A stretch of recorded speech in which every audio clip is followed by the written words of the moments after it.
En la Radio Canaria, Episodios Insulares, con Paola Llinares. En los siglos XVIII y XIX, la extrema pobreza marcó la vida en Canarias. En ese contexto de miseria y abandono, muchas niñas y niños nacían en una situación de enorme fragilidad, dependiendo de un sistema de beneficencia precario para sobrevivir. Al mismo tiempo, numerosas mujeres asumieron trabajos esenciales para sostener esas vidas y en no pocos casos tuvieron que rebelarse y reclamar lo más básico, el cobro de su salario.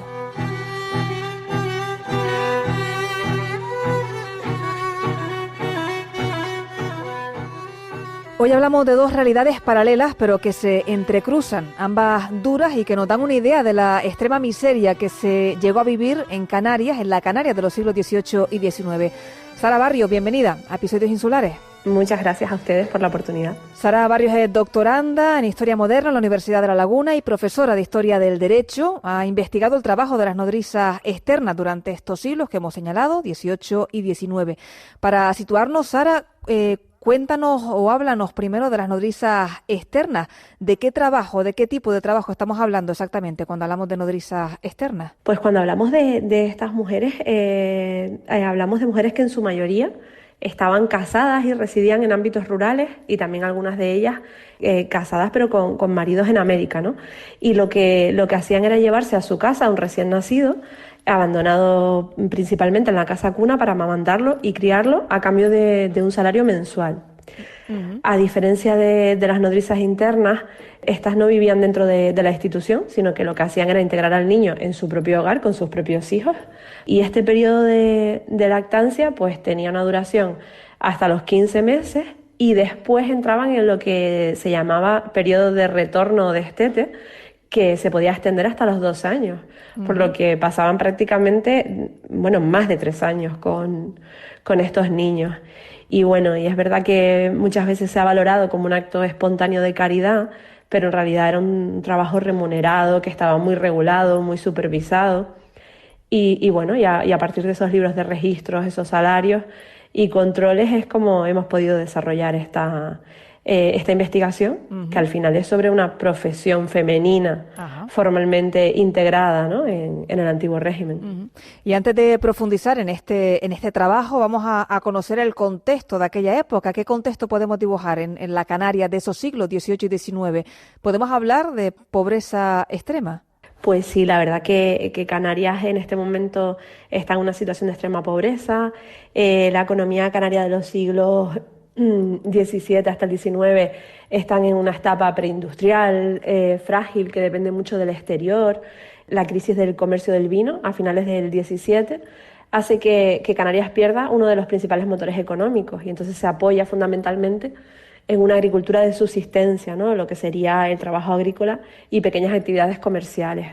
Uh-huh. Y esta economía, además, vinculándolo con las nodrizas, es una economía estacional que se basa en jornales muy bajos, muy irregulares. Entonces las familias tienen que combinar diferentes trabajos, ¿no? Trabajo temporal, crédito para sobrevivir, pequeños cultivos. Entonces entramos en una situación de vulnerabilidad constante. Uh-huh. Que además hay que sumar la emigración masculina hacia América, que dejó a estas mujeres casadas pero solas, ¿no?, sin esa estabilidad ni económica ni jurídica. Necesitamos algunas nodrizas externas para que se hagan cargo de varios niños de ambos sexos, advirtiendo que por la lactancia de cada niño se les paga mensualmente 23 reales, 16 maravedíes de vellón. También se necesita una nodriza interna a la que se da al mes por su salario 40 reales vellón y se la alimenta. Publicado en el Boletín Oficial de Santa Cruz de Tenerife el 1 de septiembre de 1854 para el Hospital de los Desamparados de la capital tinerfeña. ¿Y por qué hacen falta tantas nodrizas externas? ¿Se abandona a muchos niños a causa de esa pobreza? Pues es que justo estas nodrizas externas están directamente relacionadas con ese contexto que hablábamos de vulnerabilidad, ese aumento de la ilegitimidad, la precariedad económica y esa ausencia masculina hacen que la población en exposición infantil aumente. Y las casas cuna, al final, son espacios en los que se gestiona pues de manera cuasi improvisada esa realidad social, ¿no? Y además, en muchos casos, no se trataba de una renuncia definitiva de estas madres, sino o familias, ¿no? Porque no quiero posicionar tampoco a la figura de la madre como la que abandona, sino la familia, ¿no? Sino de una estrategia a veces desesperada para poder garantizar la supervivencia del recién nacido. Uh-huh. Porque además, en muchos casos, algunas madres en situaciones límites utilizan la estrategia de abandonar a sus hijos y a la mañana siguiente ofrecerse como nodrizas en el propio torno, uh-huh, para percibir ese salario por criar a su propio hijo. Al final es una estrategia de crianza monoparental, ¿no? Entonces, bueno, esta demanda no fue aislada y fue una respuesta estructural a esa fragilidad, ¿no? de la economía en Canarias. Claro, estamos hablando de un auténtico drama, ¿no? De madres o padres que tienen que desprenderse de sus hijos sin quererlo, ¿no? Porque no tienen capacidad de mantenerlos. Exacto, sí. El abandono muchas veces se hacía pensando en la recuperación, dejaban algunos detalles, alguna información vinculada al bordado de la manta, alguna carta, ¿no? Entendemos que no es una decisión arbitraria, ¿no? Y en muchos casos se hablaba del abandono o en los espacios sociales como una crueldad, pero que en realidad estaba sustentado, ¿no? ¿Y estos se abandonaban siempre en las casas cuna o dónde se dejaban? Y se dejaban, nos decías que a veces dejaban notas en las mantitas de sus padres. ¿Era anónimo cuando se dejaban los niños? ¿Cómo funcionaba este sistema? Pues en principio siempre he visto registros anónimos y se ha vinculado con iniciales, ¿no? Con siglas o con algún elemento para poder identificarle a posteriori, ¿no? Pero el abandono no siempre era en la casa cuna, porque la casa cuna al final son instituciones que se encuentran en las grandes ciudades, sino que otras veces se abandonaban en otros espacios, en los entornos más alejados de la ciudad, y se conducían a la ciudad a través de una figura pues muy interesante, que es la figura de la conductora de expósitos, ¿no? Uh-huh. Los dejaban en el torno, que es un dispositivo giratorio que se instalaba en las paredes del hospital, de la inclusa o incluso también en algunas iglesias, ¿no? Y la persona dejaba al niño, hacía sonar la campanilla y se marchaba sin ser vista, ¿no? Madre mía. ¿Cómo funcionaban estas casas cuna? ¿Quién o quiénes las administraban? ¿De quién dependían? ¿O de qué administración dependían? Pues para esta investigación de las nodrizas quiero mencionar también el trabajo pionero de Juan Manuel Santana Pérez y María Eugenia Monzón Perdomo, que fueron quienes abrieron el camino en el estudio de la beneficencia en Canarias. Ellos fueron los que nos permitieron entender cómo funcionaban estas instituciones y cómo se organizaban. Las casas cunas estaban integradas en la mayoría de los casos por hospitales que ya existían y no eran edificios exclusivamente dedicados a la cría de niños expósitos, sino que eran secciones específicas que se dedicaban a ellos, ¿no? La gestión al principio fue eclesiástica, la Iglesia a través de los hospitales y las juntas de caridad. Por cierto, sobre todo en el territorio peninsular, muchas juntas de damas administraban estas instituciones y controlaban las cuentas y supervisaban al personal. Pero ya durante el siglo, sobre todo después del Reglamento General de Beneficencia de 1836, se va haciendo una progresiva intervención de las diputaciones provinciales y, aunque la Iglesia sigue teniendo un papel relevante, se empieza a organizar de una forma más estructurada. Y bueno, incluía el funcionamiento, hablando exclusivamente de la parte de los expósitos, con un registro del niño al ingresar, se le asignaba una nodriza, de la nodriza nos da datos súper interesantes como la ciudad de procedencia, por cuánto tiempo lo tiene, alguna particularidad, si ya tiene a otro expuesto con ella, porque en algunos casos llegan a tener hasta dos a la vez, según si uno está en proceso de destete y el otro en inicio. El pago mensual que se les hace del salario lo registran ahí y después una supervisión médica y parroquial, es decir, de forma continuada tienen que ir verificando la situación del niño. Y había casas cuna, supongo, o similares en todas las islas, ¿no? Sí, no desde el inicio ni con la misma intensidad, al menos documentalmente, que esa es la lástima de la investigación, que creo que tiene muchísimo más recorrido. Pero las primeras y las más importantes se establecieron en el siglo XVII en San Cristóbal de la Laguna, en Las Palmas de Gran Canaria y en Santa Cruz de la Palma. Posteriormente lo que surgieron fueron las versiones más pequeñitas, ¿no? Lo que denominan hijuelas o dependencias en otras localidades geoestratégicas, por ejemplo en Tenerife, Larotaba o Garachico, en Lanzarote también sabemos que hay hijuelas, en Fuerteventura, pero es verdad que no son muy homogéneas y las islas lo que hacen es concentrar, las islas mayores concentraban mayores recursos y por tanto las que mejor documentadas tenemos, ¿no? Uh-huh. Y hemos dicho al principio que la población canaria vivió durante estos siglos periodos de extrema pobreza. ¿En qué actividades se apoyaba la economía canaria de entonces? ¿A qué se dedicaba principalmente la población? Pues en principio en pequeña explotación agrícola, la jornalería de fincas ajenas o de haciendas, el cultivo de cereal, productos de autoconsumo, y después también tenemos que pensar en las zonas costeras en las que las actividades se vinculaban muchísimo a la pesca, que también suponen, ¿no?, una ausencia temporal de la figura paterna, y en menor medida pues el comercio local y los servicios, ¿no? Es una economía profundamente estacional. Entonces, al final estos jornales dependen mucho de los ciclos agrícolas, de la siembra, la cosecha, la vendimia. Uh-huh. Y si tenemos meses con muchísima actividad, en el que la población está muy dedicada a la tierra, en otros hay subempleo o desempleo. Y aquí es donde el salario en metálico de ellas, aunque fuera modesto y aunque se puede ver que estaba muy diferenciado del salario masculino, era un aporte y creemos que realmente fue de gran importancia, ¿no? Y la migración, nos hablabas al principio de la migración masculina, que también condicionaba, ¿no?, un poco la vida de las mujeres. ¿De qué manera las condicionaba? Porque supongo que estas mujeres, claro, se quedaban solas sin un sustento para sus casas, ¿no? Sí, la inmigración masculina en el caso canario además es clave para entender pues todo este periodo y en concreto este fenómeno, ¿no? Lo primero que sucede es un desequilibrio demográfico. Aumenta el número de mujeres en relación con los hombres.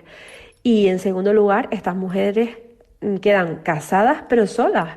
Estos maridos se han marchado a Indias, a veces durante años, a veces sin regresar jamás.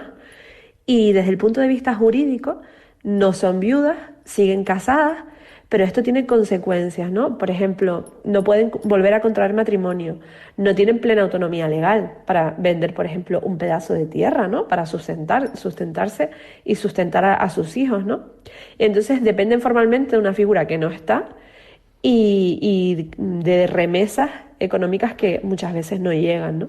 Aquí María Eugenia Monzón Perdomo ha estudiado muy bien la situación de bloqueo jurídico y económico de las mujeres con marido en América, y son mujeres atrapadas en esa categoría intermedia, ni solteras ni viudas y sin apoyo económico real. Uh-huh. Y esto lo único que les lleva es a un estado más precario, a maternidades en situaciones vulnerables, a que la ilegitimidad vaya en aumento y, por supuesto, a lo que aquí estamos trabajando, que es los abandonos, ¿no?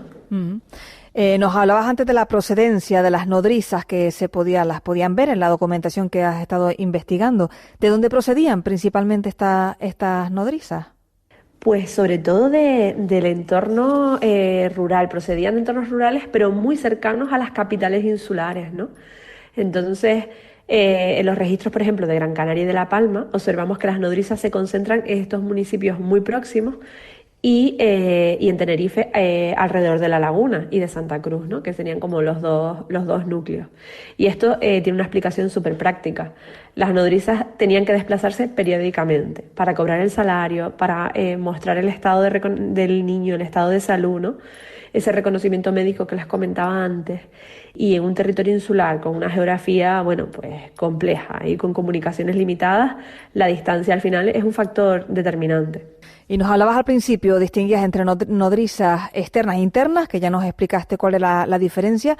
¿Por qué se decidía entre una y otra? ¿Era una decisión económica o por el bienestar de los recién nacidos, que les hacía falta una figura constantemente a su lado en el caso de una nodriza externa? Pues aunque puede parecer que es exclusivamente económico, el factor económico sí que es importante. porque bueno, al final una nodriza interna no solamente vivía dentro de la institución, cobraba un mayor salario y además tenía los gastos de manutención, ¿no? Entonces está claro que es una opción más factible.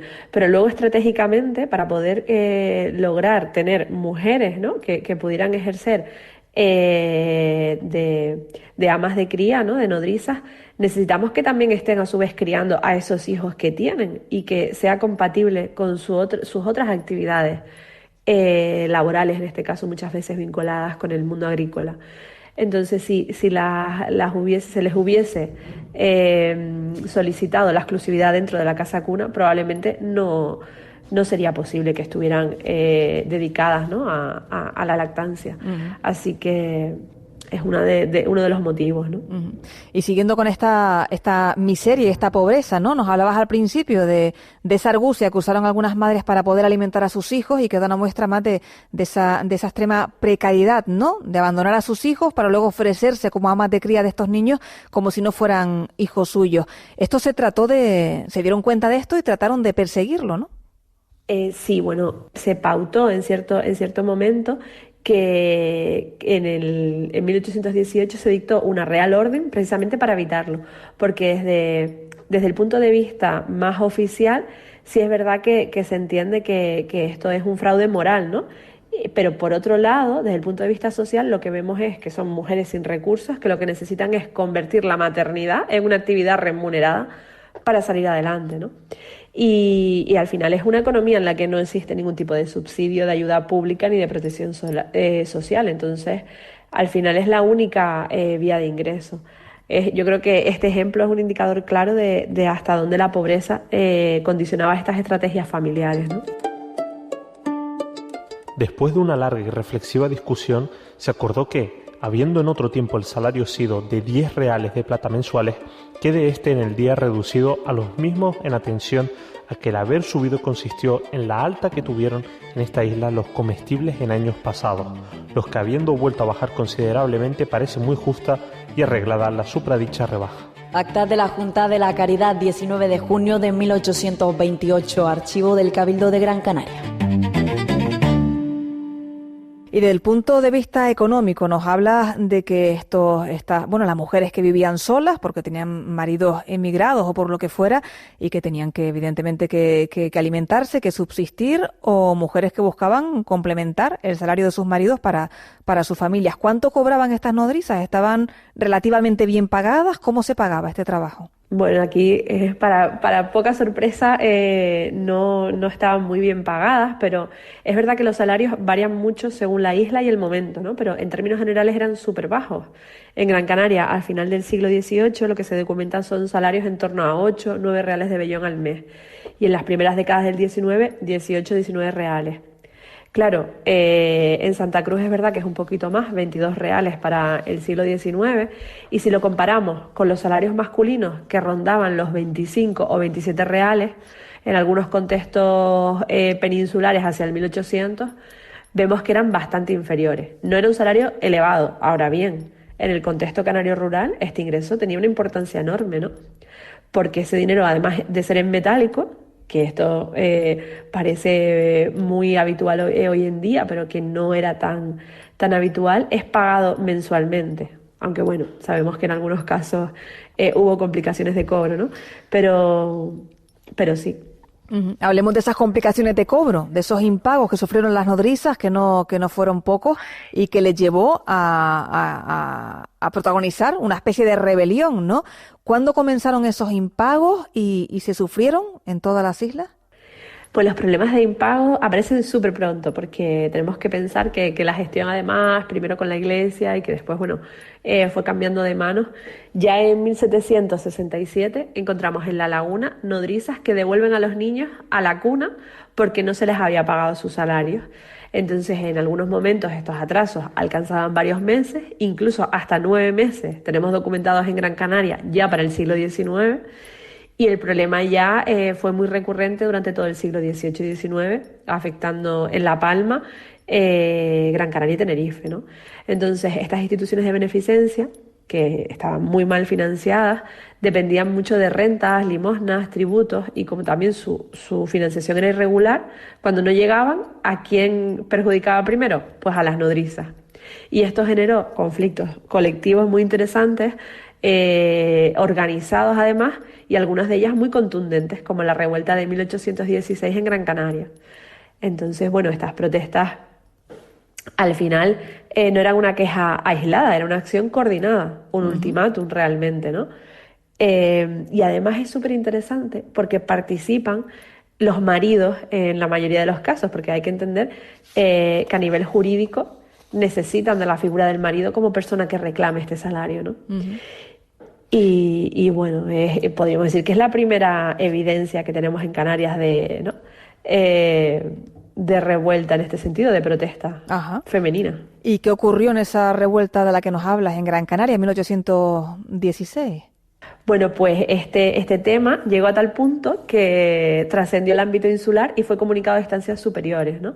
Lo que alegaban es que que iban a dejar a los niños en la casa cuna, que al final estas reclamaciones que eran representadas por sus maridos, lo que conformaba la economía doméstica y demás era de urgencia, y bueno, la prensa pues empezó a hablar de determinada manera, ¿no? Por un lado tenían los que apoyaban que realmente necesitaban cobrar su salario, y por otro lado los que dibujaban la figura de la nodriza como una persona inmoral, que no le que estaba haciendo daño a los niños, ¿no? No se entendía la parte laboral de ellas, ¿no? Uh-huh. ¿Y cómo reaccionaron las autoridades, las instituciones de beneficencia ante estas protestas femeninas? Porque se les intentó, por lo menos en algunas ocasiones, de acusarlas de infanticidio si estos niños fallecían, ¿no? Pues sí, por un lado lo que intentaron es negociar y buscar préstamos para recaudar fondos, y en algunos momentos incluso organizaron comidas benéficas o reuniones para intentar calmar este conflicto. Y después el discurso oficial pues fue muy duro con ellas, ¿no? Documentos de la época que hemos registrado se habla de la codicia de las amas de cría, ¿no? Y en 1821 se llegó a advertir que si abandonaban los niños podrían ser acusadas de infanticidio, como comentabas, ¿no? Un delito castigado en este momento por pena de muerte, ¿no? Uh-huh. Entonces, bueno, al final esa reclamación salarial legítima, lo que hace la respuesta institucional es llevarlo al punto, ¿no?, de la moralidad.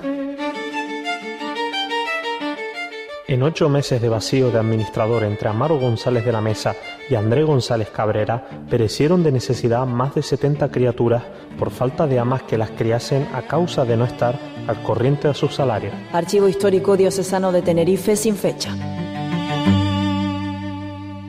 Claro, estas mujeres daban el pecho a los niños, y cuando no había mujeres para dar pecho a los niños se les intentó en alguna ocasión alimentar con leche de cabra, pero esta leche, claro, no es como la leche actual, preparada para bebés, ¿no? Y en algunos casos murieron niños por este tipo de alimentación. Sí, el índice de mortalidad, que es otra cosa que se puede ver muy claro con el trabajo de las nodrizas, es altísimo, ¿no? Entonces, muchas veces se les acusa de aguar, de hacer mezclas, porque no olvidemos que dentro de este proceso de alimentar a niños por un salario están sus propios hijos, ¿no? Y si las condiciones físicas de ellas tampoco son las mejores, la argucia de intentar aumentar esa leche o dar algún preparado, siempre el peor parado en este caso sería el niño acogido, ¿no? Uh-huh. ¿Y qué pasaba con estos niños una vez se producía el destete? ¿Volvían a la casa cuna? ¿Se les buscaba una familia con la que pudieran criarse? ¿Qué ocurría con ellos? Pues en algunos casos, pero muy, muy particulares, se permanecían con la nodriza. Muchas veces se gestionaba una especie de tutela, ¿no?, que iba más allá del tiempo. Pero esto lo he encontrado de forma muy, muy aislada. Por otro lado, lo que sí que tenemos constatado es el intento de colocarlos en familias muchas veces vinculados al servicio doméstico, tristemente, y luego por otro lado pues a veces permanecían en estas instituciones, también trabajando dentro de la propia institución. Quien conduce algún expósito a la cuna de la ciudad de La Laguna se practica con el abuso de que padezcan los niños faltas de alimentos y aun padezcan algunos porque, deteniéndose los conductores a pretexto de pedir limosna, se dilata notablemente su llegada. Archivo Histórico Diocesano de Tenerife, 15 de noviembre de 1788. Bueno, y nos hablabas al principio de que a raíz de esta investigación llegaste a otro oficio relacionado con este primero, el de las conductoras de expósitos. Cuéntanos, porque es un trabajo que ha pasado desapercibido, ¿no? Hasta hace bien poco. Cuéntanos por qué surge este oficio, en qué consistía exactamente. Esto es uno de los grandes regalos que nos ha dado esta investigación, ¿no? Porque esta investigación forma parte de un libro a nivel nacional y este es el capítulo específico de Canarias, ¿no? Y todos los colegas, nadie había encontrado una figura como esta, ¿no? Personas muy especializadas en el mundo de la infancia y del trabajo de las nodrizas y no tenían un ejemplo así. Nosotros aquí en el Archivo Histórico Diocesano encontramos el oficio de conductora de expósitos, tal cual se cita. Y además en el capítulo pueden observar la fotografía, ¿no? del documento. Y surge como consecuencia de la geografía insular y de la centralización que hablábamos antes de las casas cuna, ¿no? No hay posibilidad de replicarlas en todos los sitios donde son necesarias. Entonces, estos niños no eran todos abandonados en la capital y en muchos pueblos el párroco recogía al recién nacido y lo enviaba a la casa cuna principal, como la de La Laguna en Tenerife, y que es el documento que hemos encontrado. Entonces, para esto era necesario trasladar físicamente al bebé por caminos largos, complejos, un territorio volcánico, con comunicaciones precarias. Ustedes imaginen la geografía tinerfeña, por ejemplo, en estos momentos, ¿no? Y este trabajo lo hacían mujeres, conductoras, se les denomina así, que llevaban al niño desde el pueblo hasta la institución y cobraban la cantidad que se fijaba según la distancia recorrida. O sea, está muy desglosado el precio por kilómetro. Uh-huh. Y no era tampoco una labor caritativa e informal, ¿no? Estaba muy regulada. Entonces, lo que observamos es que desde la comunicación oficial de la Casa Cuna de La Laguna establece estos precios y delega en el párroco de cada localidad la selección de estas mujeres. Una selección muy particular, ¿no? Una selección cuasi moral y con determinadas indicaciones que nos hace pensar que había experiencias previas igual algo problemáticas, ¿no? Les prohíbe pedir limosna por el camino utilizando al niño. Ajá. Se habla del carretero que lleva al niño también. Entonces, bueno, es un contexto de alta mortalidad infantil y muchas veces en el camino pues sucedían complicaciones. Uh-huh. Bueno, pues terrible la historia, Sara, la verdad, muy interesante, pero no deja de ser una historia terrible, ¿no? La de los más vulnerables, ¿no? Como siempre, los niños sobre todo, pero también estas mujeres que se veían obligadas tanto a abandonar a sus hijos como a cuidar a los hijos de otras, a dar el pecho a los hijos de otras mujeres para poder subsistir ellas y sus propias familias. Pues Sara Barrios, enhorabuena por la investigación, muchísimas gracias por trasladárnosla y por ayudarnos a entender mejor esta otra historia de Canarias que conocemos un poco menos. Gracias a ustedes, un saludo.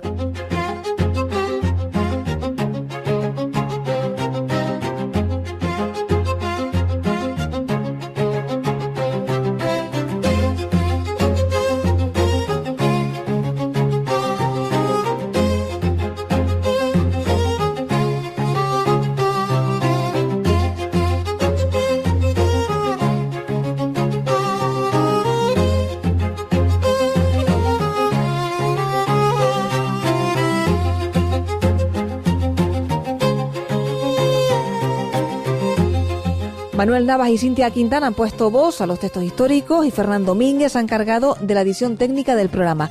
Gracias por acompañarnos en el programa de hoy.